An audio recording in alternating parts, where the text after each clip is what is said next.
how did Zachary Taylor really die? The strange case of his sudden death. Let's get into it. On July 9, 1850, President Zachary Taylor, a former military hero, passed away suddenly after just 16 months in office.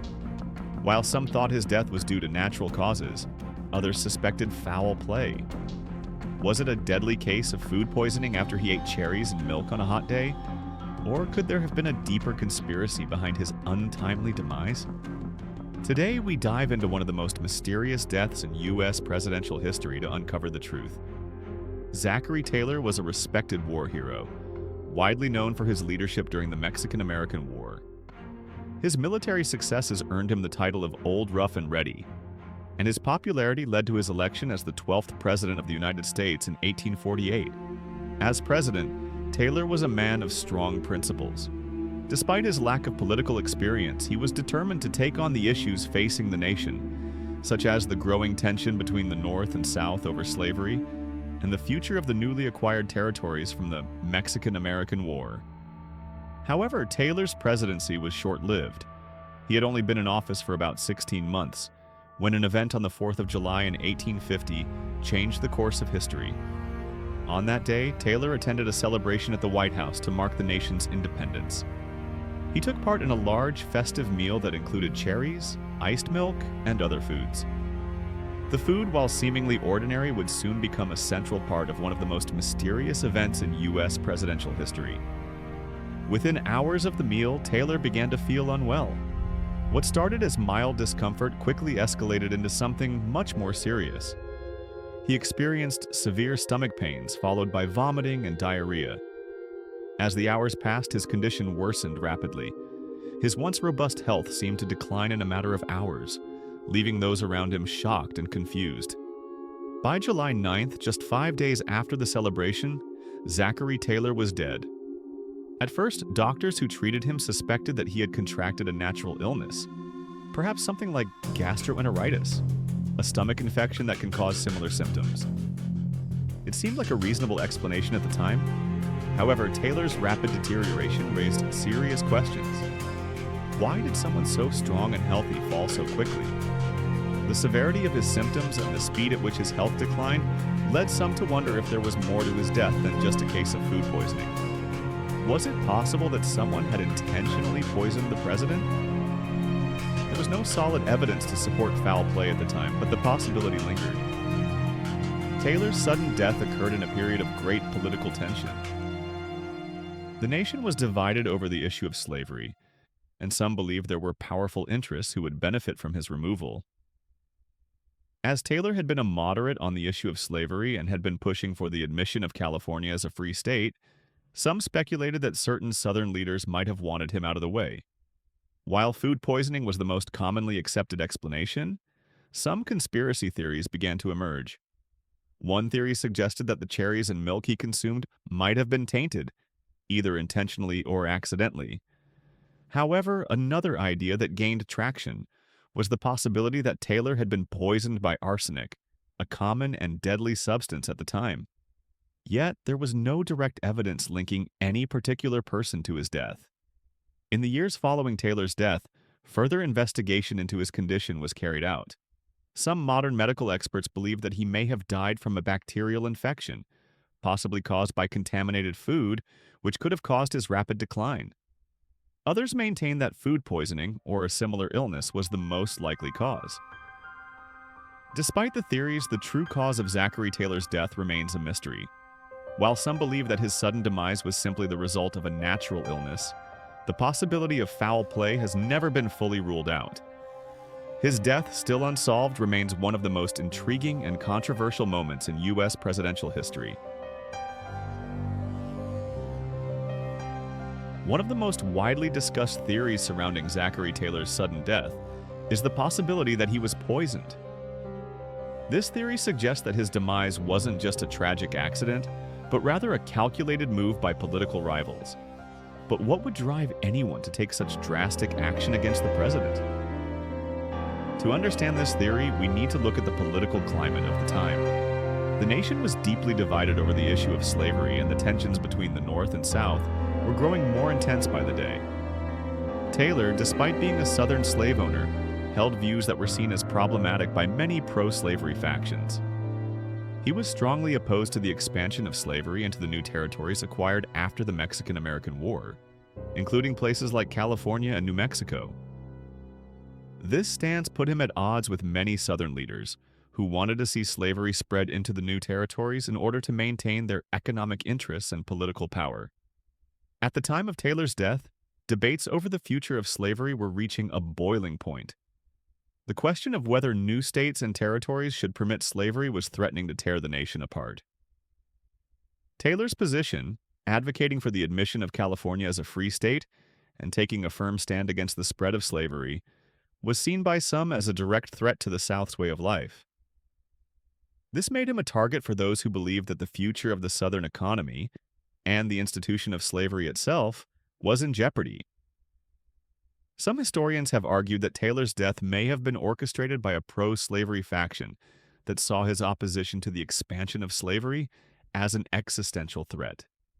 They suggest that these individuals or groups might have gone to great lengths to remove him from power by poisoning him. After all, the political stakes were incredibly high, and the Southern states had much to lose if Taylor's policies were allowed to succeed. By removing him from the equation, they could potentially secure more favorable outcomes for the continuation of slavery. But there's a problem with this theory. Evidence supporting the idea that Taylor was poisoned is minimal.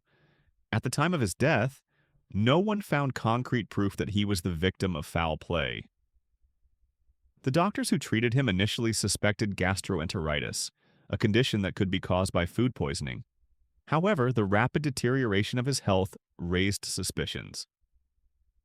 The symptoms were consistent with poisoning, but nothing conclusive was discovered, and no one could point to a specific person or group who might have been responsible.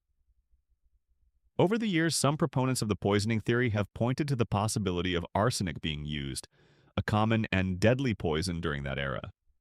Arsenic was easily obtainable and could cause symptoms similar to those that Taylor experienced. But again, no direct evidence of arsenic poisoning was found in Taylor's body after his death, and tests for arsenic weren't as advanced at the time as they are today. Despite the lack of solid evidence, the theory of poisoning has persisted, largely because of the political context in which Taylor's death occurred. The deep divisions over slavery, combined with Taylor's vocal opposition to its expansion, made it easy for some to believe that his death was no accident. The idea that powerful figures with a vested interest in the continuation of slavery might have seen Taylor as an obstacle to their goals made the theory of poisoning seem plausible to many. However, it's important to note that not all historians agree with this theory.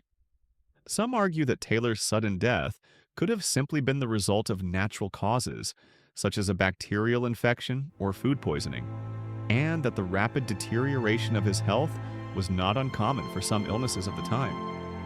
Additionally, many of the conspiracy theories surrounding his death were based on circumstantial evidence and assumptions rather than hard facts. The reality is that while the theory of poisoning remains one of the most popular and intriguing explanations for Zachary Taylor's death, the evidence to support it is scant. Most of what we know about his final days comes from the accounts of his doctors and those who were close to him at the time, but none of them could provide definitive proof that he was murdered. In the end, while the political tension surrounding slavery and Taylor's stance on the issue certainly added fuel to the fire of conspiracy theories, the true cause of his death remains uncertain. Was he poisoned by political rivals, or was his death just the tragic result of a natural illness? Without more concrete evidence, it's impossible to say for sure.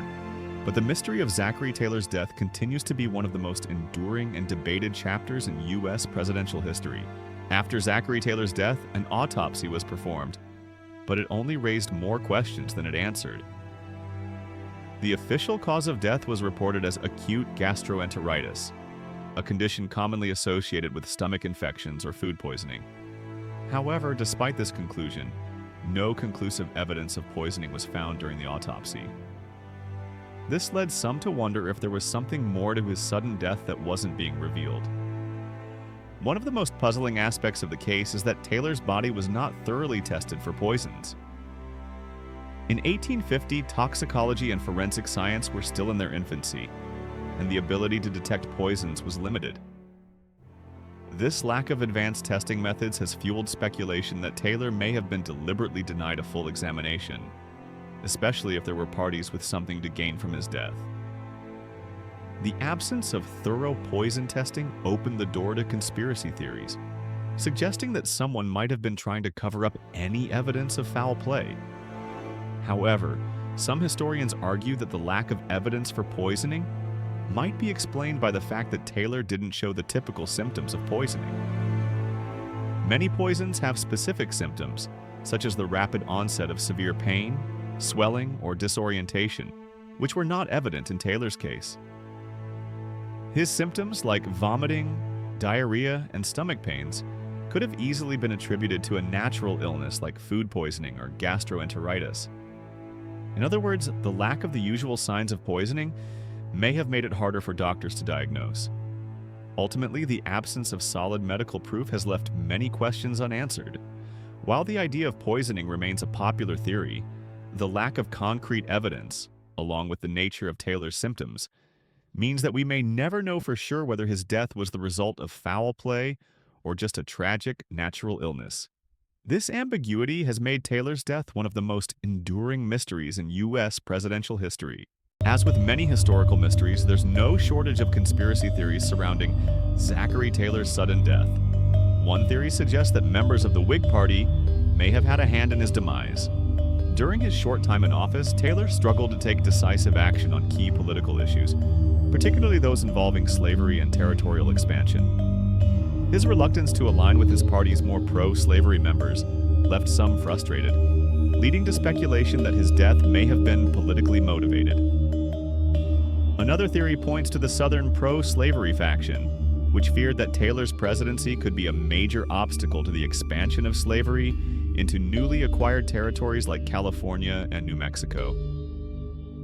As a Southern slave owner, Taylor's opposition to the expansion of slavery into these territories was seen as a direct threat to the Southern economy and way of life. Some believe that his sudden death might have been orchestrated by pro-slavery interests who saw his policies as a dangerous challenge. Some even argue that Taylor's death paved the way for his successor, Millard Fillmore, who was more sympathetic to Southern interests and more willing to compromise on the issue of slavery. With Fillmore in office, the pro-slavery faction was able to push through the controversial Compromise of 1850, which helped to secure the future of slavery in the South. These conspiracy theories suggest that Taylor's death wasn't just a tragic accident, but a pivotal moment in American history that could have been influenced by political maneuvering. However, as with most conspiracy theories, there's little concrete evidence to support these claims, leaving Taylor's death shrouded in mystery.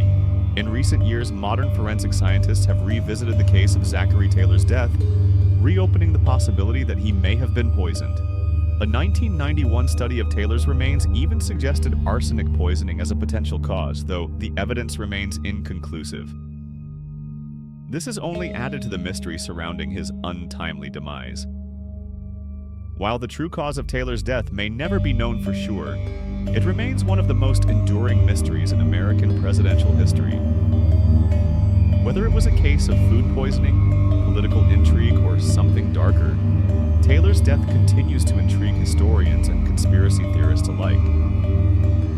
His sudden passing not only raised questions about his health, but also about the political climate of the time, leaving a permanent mark on U.S. history. So, what do you think? Was Zachary Taylor's death simply a tragic coincidence, or could there have been a conspiracy at play? Share your thoughts in the comments below. And if you enjoyed this deep dive into American history, don't forget to like, subscribe, and hit the bell icon to get notified when we explore more mysterious moments in U.S. history.